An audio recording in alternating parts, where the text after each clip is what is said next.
ကျွန်တော်ကောင်းတာလုပ်ခဲ့တာကြောင့်ကုမ္ပဏီကယွမ်128တူညတန်ရိုက်ခဲ့တယ်ဒါပေမဲ့ကျွန်တော်ကတပြားမှမပေးခဲ့ရုံသာမကနောက်ဆုံးမှာကုမ္ပဏီကိုတောင်ယွမ်50ရော်ကြီးပေးခိုင်းနိုင်ခဲ့တယ်အစည်းအဝေးခန်းထဲမှာအပတ်စဉ်အစည်းအဝေးလုပ်နေတော့အတူဝင်လာတဲ့အလုပ်တင်ဝန်ထမ်းက project တွေကိုရုတ်တရက်ပြောင်းလိုက်တယ် screen ပေါ်မှာပေါ်လာတာကကျွန်တော်ရဲ့ attendance record boss နဲ့ကုမ္ပဏီတစ်ခုလုံးရဲ့အကြည့်တွေချက်ချင်းကျွန်တော်စီကိုရောက်လာတယ်အလုပ်တင်ကမေးစစ်မြင့်ပြီးဓာတ်ပုံတစ်ထပ်ကိုစပွဲပေါ်ပစ်ချလိုက်တယ်လျက်မန်နေဂျာကျွန်တော်တိုင်ကြားချင်ပါတယ်လင်းဒါရိုက်တာကကုမ္ပဏီကားကိုနေတိုင်းကလေးကြိုပို့လုပ်ဖို့တုံးနေတယ်ဒါကကုမ္ပဏီပိုင်ပစ္စည်းကိုကိုရေးကိုတာအတွက်အသုံးပြုတာပါချက်ချင်းအလုပ်ထုတ်တင်ပါတယ်ဘော့စ်ရဲ့မျက်နှာကချက်ချင်းမဲမောင်သွားတယ်ကျွန်တော်ကတော့ယာဒူးတက်ချင်လုံးနေတဲ့အဲ့ဒီအလုပ်တင်ကိုတနာစိတ်နဲ့ကြည့်လိုက်မိတယ်သူပြောတဲ့ကုမ္ပဏီကားဆိုတာတန်ဖိုးယွမ်6တန်းရှိတဲ့ကျွန်တော် Rolls Royce ခေါင်းငင်ကားပဲလုပ်ငန်းဆွေးနွေးရမှာကုမ္ပဏီအစင်းမြင့်မြင့်မြင်ရအောင်ဆိုပြီးကျွန်တော်အခမဲ့ငှားပေးထားတာ2နှစ်တောင်ရှိပြီးသူကနောက်ထပ်တစ်ချက်ဖွင့်လိုက်တယ် Excel ထက်ဖို့တစ်ခုပေါ်လာတယ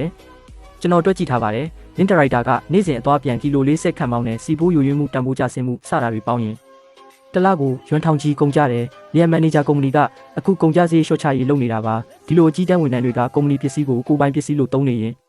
ဘယ်လိုလုပ်ဝန်ထမ်းတွေလေးစားမှာလဲလူတိုင်းရဲ့အကြည့်တွေကလျန်ရွှဲစီရောက်သွားတယ်လျန်ရွှဲကျွန်တော်တက္ကသိုလ်တငယ်ချင်းဒီကုမ္ပဏီကိုတီထောင်သူလည်းဖြစ်တယ်စီးပွားရေးစကားစားမှာသူဝန်ထမ်းလားစားတော့မပေးနိုင်ခဲ့ဘူးကျွန်တော်ကိုစုဆောင်းနေထုတ်ပြီးကူညီပေးခဲ့တယ်နောက်ပိုင်းကုမ္ပဏီကဖောက်တယ်ကြီးတွေတွေ့ဖို့အဆင့်မြင့်ကားလိုလာတော့တလားတော့မပြည့်သေးတယ်ကျွန်တော်ခေါင်းကနာတစ်ကိုယူလာပြီးပေးခဲ့တယ်အရင်သုံးလိုက်လုပ်ငန်းကအရေးကြီးတယ်လို့ပြောခဲ့တယ်အဲ့ဒီတစ်ခါပေးလိုက်တာ2နှစ်ကြာသွားတယ်စီဖိုးကျွန်တော်ပေးတယ်အာမခံကျွန်တော်ပေးတယ် maintenance ကျွန်တော်လုပ်တယ် driver မအားရင်တော့ကိုယ်တိုင်လေးစိတ်သွားပြီးဖောက်တည်ကြိုးပေးတယ်ကုမ္ပဏီတစ်ခုလုံးတည်တယ်ဒီကားကကျွန်တော်ကားဆိုတာဒါပေမဲ့ဒီအချိန်မှာလျန်ရွှေကကျွန်တော်ဘက်တခုံးမှမပြောဘူးသူ့မျက်ခုံးတွေတင်းကျပ်သွားတယ်စပွဲပေါ်လက်ချောင်းလေးနဲ့တောက်တောက်ခောက်နေတယ်အဲ့ဒါသူအကျိုးမြတ်တွက်ချက်နေချိန်လုတ်တက်တဲ့အလေးချင်းလင်းဖုန်းချန်ဟောက်ပြောတာအမှန်လားကျွန်တော်ကြည့်လိုက်တယ်ရင်ထဲမှာတစ်ချက်လောက်ချော်သွားတယ်လို့ခံစားရတယ်အမှန်ပဲ2နှစ်ကသူကားငါးတော့ကတော့လင်းဖုန်းနင့်ကိုအားနာပါတယ်ကုမ္ပဏီကြီးလာရင်ကားအသစ်တစ်စီးပြန်ဝယ်ပေးမယ်လို့ပြောခဲ့တယ်အခုတော့အမှန်လားလို့မေးနေတယ်သဘောကောင်းမှုဟာအကျိုးအမြတ်ရှိမှာဘာမှမဟုတ်ဘူးဆိုတာအခုမှနားလည်လာတယ်ကျွန်တော်တည်ငြိမ်စွာပြန်မေးလိုက်တယ်လျက်မန်နေဂျာရောဘယ်လိုထင်လဲသူမျက်လွှဲလိုက်တယ်တက်သေးတွေရှိနေပြီပဲလင်းဖုန်းနင်ကဝန်ထမ်းဟောင်းဖြစ်တယ်လို့ငါတငယ်ချင်းလည်းဖြစ်တယ်ဒါပေမဲ့စီကန်းကစီကန်းပဲဒီလိုလုပ်ရအောင်ကားတော့အလိုက်နောက်ကစပြီးအုပ်ချုပ်ရေးဌာနကစီမံမဲပြီးတော့စီဖိုးယိုယွင်းမှုစရိတ်တွေကိုနောက်လာစာကနေဖြတ်မဲ့ချန်ဟောက်ကချက်ချင်းဝင်ပြောတယ်လျက်မန်နေဂျာဆုံးဖြတ်ချက်ကမှန်ပါတယ်ကျွန်တော်ထင်တာတော့လင်းဒါရိုက်တာအားလုံးရှိမှတောင်းပန်တင်နေမလို့ပါဘူးကုမ္ပဏီတစ်ခုလုံးကိုနောက်တစ်ထုတ်လိုက်ရင်ရပြီးနောက်တစ်ထုတ်မဲ့လာစာဖြတ်မဲ့ကားသိမ့်မဲ့ကျွန်တော်လျက်ရွှေရဲ့မျက်နှာကိုကြည့်လိုက်တယ်ရင်းနှီးတဲ့မျက်နှာဒါပေမဲ့အခုတော့အလွန်စိမ့်ကားနေတယ်အဲ့ဒီကားကကျွန်တော်ကဒါပေမဲ့ကျွန်တော်မငင်းဘူးရင်မက်ပုံတင်ထုတ်ပြီးသူ့မျက်နှာပေါ်ဖြစ်မချဘူးဘာလို့လဲဆိုတော့ချန်ဟောက်ရဲ့လောဘကိုမြင်နေတယ်ရန်ရွှေရဲ့တွက်ချက်မှုကိုလည်းမြင်နေတယ်ဒါပေမဲ့ကိစ္စမရှိဘူးသွားတစ်ချောင်းနဲ့ကိုက်ရင်သွားတစ်ချောင်းနဲ့ပြန်ကိုက်မယ်ဆိုတဲ့အစီအစဉ်ကကျွန်တော်ခေါင်းထဲမှာပေါ်လာပြီးသားကောင်းပြီကားတော့ဒီမှာ Navis လည်းလက်ခံတယ်လျက်မန်နေဂျာဒီကားကကုမ္ပဏီကိုကန်ကောင်းခြင်းတွေပို့ယူလာပေးပါစေချန်ဟောက်ကရေးပြီးပြောတယ်ဒီလိုအစကတည်းကလုပ်ရင်ပြီးတာပဲတိုင်ရတဲ့အထိစောင့်နေစရာမလိုဘူးကျွန်တော်သူ့ကိုတနာစိတ်နဲ့ကြည့်လိုက်တယ်သူမသိဘူးသူလူယူလိုက်တဲ့တော့ဟာအာနာမဟုတ်ဘူးဘုံတစ်လုံးဖြစ်တယ်ကုမ္ပဏီတစ်ခုလုံးကိုဖျက်ဆီးပြစ်နိုင်တဲ့ဘုံတစ်လုံးဒါဆိုစရင်တွေကိုတေချာတွက်ကြည့်ကြတာပေါ့ကျွန်တော်ထိုင်ကုန်ကနေထားလိုက်ပြီးရုံးခန်းထဲကထွက်လာခဲ့တယ်မြေအောက်ကားပါကင်ကိုရောက်တော့ချန်ဟောက်ကကျွန်တော်ကားကိုစစ်ဆေးနေတယ်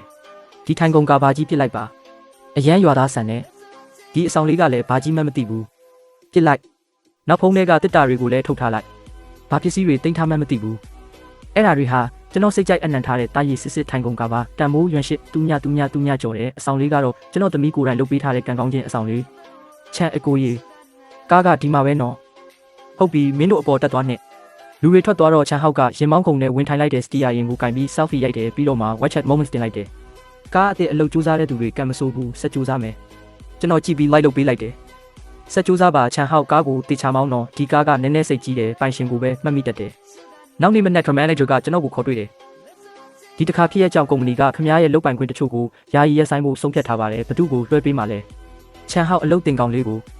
လျက်မန်နေဂျာပြောပါတယ်သူကငယ်ပေမဲ့စီကန်းတင်းကျပ်တဲ့ပြဿနာကိုရဲရဲဝံ့ဝံ့ထောက်ပြရဲတယ်ဒါကြောင့် operation supervisor ဖြစ်အထူးရာထူးတိုးပေးဖို့စီစဉ်ထားပါတယ်ကျွန်တော်ခေါင်းပေါ်တက်နှင်းပြီး supervisor ဖြစ်သွားတာပေါ့အမျက်ဆုံးကတော့ကောင်းသားပဲနေ့လယ်ပိုင်းမှာချန်ဟောက်ရောက်လာတယ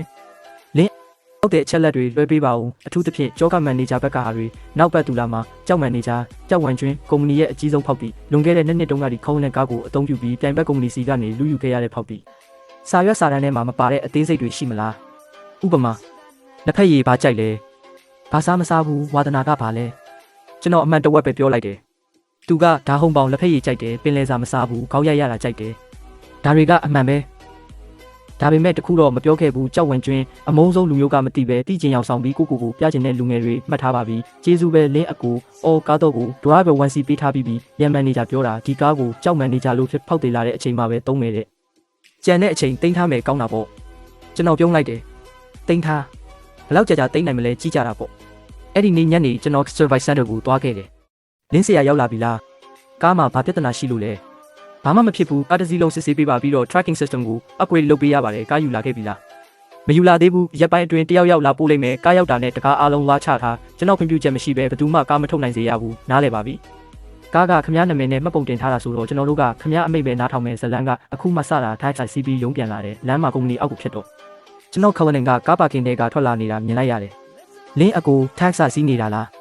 စိတ်မရှိနဲ့တော့လျံမန်နေဂျာ business သွားဖို့ကားယူသွားတယ်ဒီပူတဲ့ရာသီမှာအလုပ်များမနေတော့ပဲအိမ်ပြန်ပြီးကလေးနဲ့အချိန်ဖြုံးလိုက်ပါကျွန်တော်စီဖို့ကျွန်တော်ပိုင်ဆိုင်မှုဒါကိုတုံးပြီးသူတို့ကကျွန်တော်ကိုပြန်လောင်နေကြတယ်တွေးဆုပ်ဖို့ကောင်မိသားစုဆိုတာဒီလိုမျိုးဖြစ်မယ်ထင်တယ် Hello စီကတ်တကက်ပျောက်သွားလို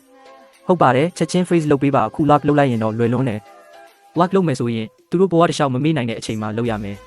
driver ရေအကောင်းဆုံး Wi-Fi building agency ကိုတွားပေးပါစည်ရင်ရှင်းမယ်ဆိုရင်အဆောက်အဦကိစ္စပါရှင်းရမယ်ကုမ္ပဏီရုံးခန်းရှိတဲ့အဆောက်အဦကျွန်တော်ပိုင်ဆိုင်မှုရန်ရွှဲစီးပွားရေးစကားစားတုံးကရုံးခန်းမငှားနိုင်ဘူးဒါကြောင့်ကျွန်တော်အဖေထားခဲ့တဲ့ office ကိုဈေးကွက်ပေါက်ဈေးရဲ့တဝက်ဈေးနဲ့ငှားပေးထားခဲ့တာစာချုပ်ကတစ်နှစ်တစ်ကြိမ်တက်တန်းတိုးရတဲ့နောက်လာဆိုတက်တန်းကုန်မယ်ချမ်းဟောက်မဟုတ်လား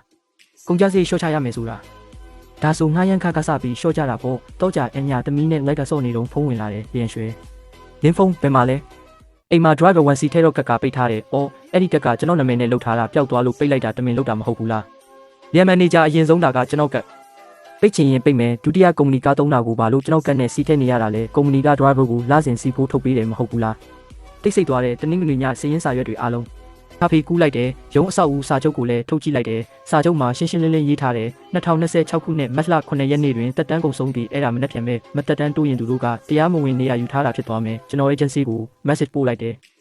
မနေ့ပြန်10နာရီတနက်အစ်စ်တွေခေါ်လာခဲ့ရပါတယ်လင်းအကူအဲ့ဒီနေရာကိုလူအများကြီးစိတ်ဝင်စားတယ် financial company တစ်ခုကနှစ်ဆဈေးနဲ့ငှားချင်နေတဲ့ကိစ္စမရှိဘူးလက်ရှိထက်မဟုတ်ရင်ဘယ်သူမှမဆိုရတယ်မနေ့ပြန်ကပြောစရာကောင်းမင်းနေပဲကြောက်မန်နေဂျာလာမဲ့ agency ကအိမ်လာကြည့်မယ်ချန်ဟောက်ကသူ့အရေးချင်းပြမယ်ပြီးတော့ကျွန်တော်ပိုက်ကုန်ပိတ်မယ်လေးစာရက်တရွက်ထုတ်လိုက်ပြီးစည်ရင်တွက်လိုက်တယ်ခေါင်းဝင်ကားတန်ဘူးရွမ်3.2တန်းအခွန်ရွမ်280တူညနှစ်အာမခံရွမ်100တူညနှစ် maintenance ရွမ်80တူညနှစ်စီဖို့ရွမ်60တူညအဆောက်အဦငှားရမ်းကရော့ဈေးပေးထားမှုရွမ်1.2တန်းရင်ကထုတ်ပေးခဲ့တဲ့ဝန်ထမ်းလာစာရွမ်900တူညစုစုပေါင်းရွမ်9.4တန်းအဲ့ဒီကဏ္ဍကိုကြည့်ပြီးရဲမိတယ်ကျွန်တော်ရွမ်9တန်းကျော်တုံးပြီးကျေးဇူးမသိတဲ့လူတစုကိုမွေးထားခဲ့တာပဲကျေးဇူးတင်ဖို့မပြောနဲ့ပြန်ပြီးတောင်ကြိုက်နေကြသေးတယ်ကျွန်တော်ကကုမ္ပဏီအပေါ်အမျက်ထုတ်တယ်တဲ့ရွမ်128တူညတန်းရိုက်တဲ့မနှက်ပြန်ကြရင်သူတို့စားထားသမျှကိုအတိုးရောအရင်ရောပြန်အန်ထုတ်ရမယ်လူကြီးမင်းကြောက်ရောက်ဖို့ဘယ်လောက်လိုသေးလဲလေရင်ပေါ်ကဆင်းပြီးပါပြီမိနစ်40လောက်ဆိုရောက်ပါလိမ့်မယ်တနင်္လာနေ့မနက်9:00နာရီကျွန်တော်ကကိုယ်စပွဲမှာထိုင်ပြီးပစ္စည်းတွေကိုဖြည်းဖြည်းချင်းတင်ဆေးနေတယ်သူတို့အမြင်မှာတော့ကျွန်တော်ဟာအာဏာမရှိတော့တဲ့ဌာနမှူးဟောင်းတစ်ယောက်ဖြစ်သွားပြီးအနာဂတ်ရဲ့ကျေပွင့်အစ်စ်ကတော့ချမ်းဟောက်ဖြစ်နေပြီးဇောင်မျိုးသမီးရောက်လာပြီးကောင်းပြီလာအိုဝမ်ကိုကားမောင်းပြီးတွားကြိုခိုင်းလိုက်မယ်လာအိုဝမ်ကားကိုပန်းချံဝင်ပေါက်စီမြက်မောင်းသွားဘာဖြစ်နေတာလဲမြက်လေးဇောင်မျိုးသမီးစောင့်နေတယ်ဆက်နိုးမရဘူးဗျခုနကတော့ကောင်းသေးတာပဲ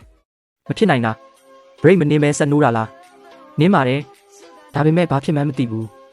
အရေးကြီးတဲ့အချိန်ကြာမှပြဿနာတက်တာပဲလျံဥက္ကဋ္ဌကားကလောက်ကျသွားတယ်လုံခြုံရေးစနစ်အလုပ်လုပ်သွားပြီးအင်ဂျင်ပိတ်ထားတယ်လို့ပြနေတယ်အရန်တော့ကအုပ်ချုပ်ရေးဌာနလုံခြုံရေးတစ်တာထဲမှာရှိတယ်တွားယူကြဒီကားရဲ့ခိုးယူကာကွယ်ရေးစနစ်ကအလွန်မြင့်မားတဲ့အဆင့်မှာအဝေးကနေဝါချလိုက်ရင်ကားပိုင်ရှင်ရဲ့အမြင့်ဆုံးခွင့်ပြုချက်ကုန်မရှိသေး၍ဘယ်သူမှမဖွင့်နိုင်ဘူးလင်းဖုန်းမင်းမဲ့လောက်ထားတာမဟုတ်လားကားကဘာလို့မလုပ်နိုင်တာလဲလျံဥက္ကဋ္ဌကားပြက်ရင်ပြင်လေကျွန်တော်ကဘာလာရှာတာလဲကျွန်တော်ကကားပြင်စရာမှမဟုတ်တာမဟန်ဆောင်နဲ့ဒီကားကိုမင်းတယောက်တည်းပဲထိန်းချုပ်နိုင်တယ်အခုချက်ချင်း unlock လုပ်လိုက်ဇောင်မျိုးသမီးအပြင်မှာရောက်နေပြီ unlock လုပ်ရမယ်ဟုတ်လားလျံဥက္ကဋ္ဌပြီးခဲ့တဲ့တောက်ကြနေ့ကဒီကားကိုချမ်မန်နေဂျာကကုမ္ပဏီပိုင်းအဖြစ်သိမ်းယူခဲ့တယ်လို့မေးသွားပြီလားတော့ကသူ့လက်ထဲမှာစီမံခန့်ခွဲခွင့်ကလည်းသူ့လက်ထဲမှာပဲအခုကားပြက်တာကစီမံခန့်ခွဲမှုမကောင်းတာပဲကျွန်တော်နဲ့ပါဆိုင်လဲဖောက်တဲ့ကြီးတွေကိုအဲ့ခံဖို့ကတော့ချမ်မန်နေဂျာလိုစီကန့်ရှိတဲ့လူငယ်တွေကိုပဲအားကိုးရမှာပေါ့မင်းအောင်မလုပ်မှလားမလုပ်ဘူးလားလင်းဖုန်းငါအမိတ်ပေးတယ်ချက်ချင်းကောင်းမလုပ်အမိတ်လျံရွှေမင်းမှာကျွန်တော်ကိုအမိတ်ပေးဖို့ဘာခွင့်ရရှိလဲငါကတထေးလေဟုတ်လားတထေးဆိုတော့ကျွန်တော်လည်းအတိပေးလိုက်မယ်ဒီကားကကျွန်တော်ကိုယ်ပိုင်ပစ္စည်းပဲ ဘယ်အချိန်သွားမယ်ဘယ်အချိန်မသွားဘူးဆိုတာကျွန်တော်ပဲဆုံးဖြတ်မယ်အခုကျွန်တော်စိတ်မကောင်းဘူးဒါကြောင့်ဒီကားလည်းမသွားချင်ဘူးပြန်ဥက္ကဋ္ဌ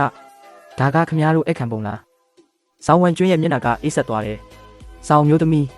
တောင်းပန်ပါတယ်ကားကရုတ်တရက်ပြဿနာတက်သွားလို့ချက်ချင်းဖြေရှင်းပေးပါမယ်